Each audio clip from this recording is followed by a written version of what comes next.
श्रीदेवशर्मकृत श्री श्रीनिवास तारावळि।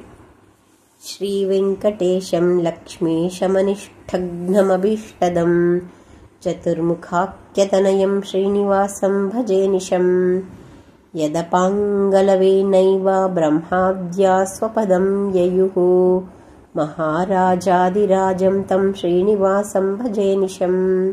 अनन्तवेदसंवेद्यं निर्दोषं गुणसागरम् अतीन्द्रियं नित्यमुक्तं श्रीनिवासं भजे निशम्।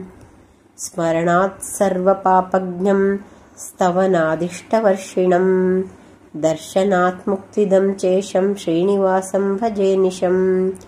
अशेषशयनं शेषशयनं शेषशायिनं शेषाद्रिशमशेषं च श्रीनिवासं भजे निशम्।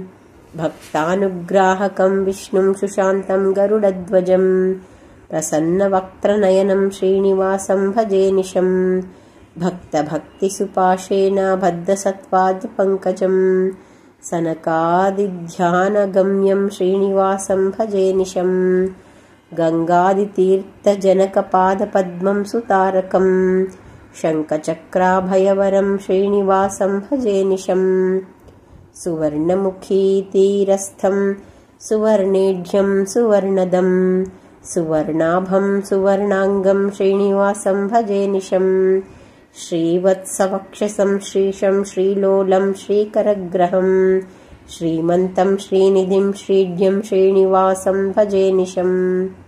वैकुण्ठवासं वैकुण्ठत्यागं वैकुण्ठसोदरं वैकुण्ठदं विकुण्ठाजं श्रीनिवासं भजे निशम्।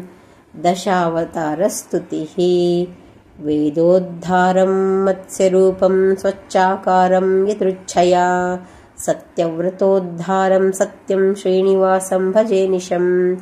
महागाधजलाधारं कच्छपं मन्दरोद्धरं सुन्दराङ्गं च गोविन्दं श्रीनिवासं भजे निशम्।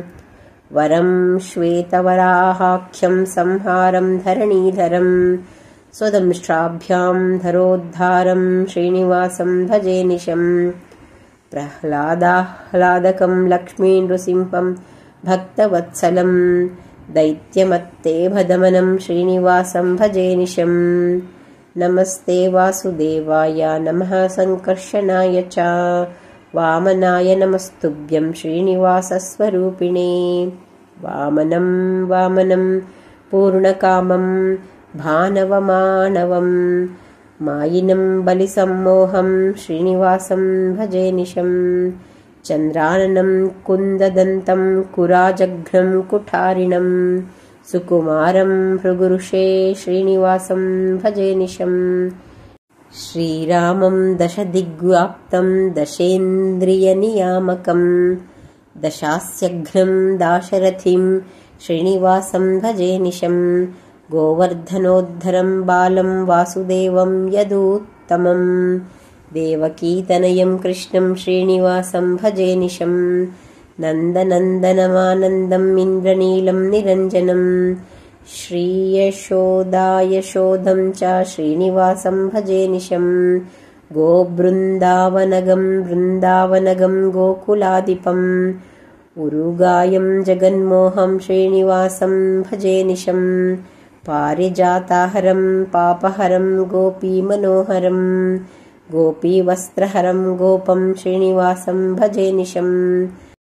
कंसान्तकं संशनीयं सशान्तं संसृतिच्छिदं संशयच्छेदि संवेद्यं श्रीनिवासं भजे निशम्। कृष्णापतिं कृष्णगुरुं कृष्णामित्रमभीष्टदं कृष्णात्मकं कृष्णसखं श्रीनिवासं भजे निशम्। कृष्णाहिमर्दनं गोप्यै कृष्णोपवनलोलुपं कृष्णातातं महोत्कृष्टं श्रीनिवासं भजे निशम्।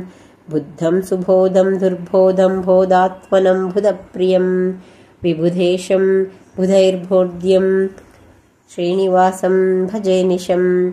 कल्किनं तुरगारूढं कलिकल्मषनाशनं कल्याणदं कलिघ्नं च श्रीनिवासं भजे निशम्।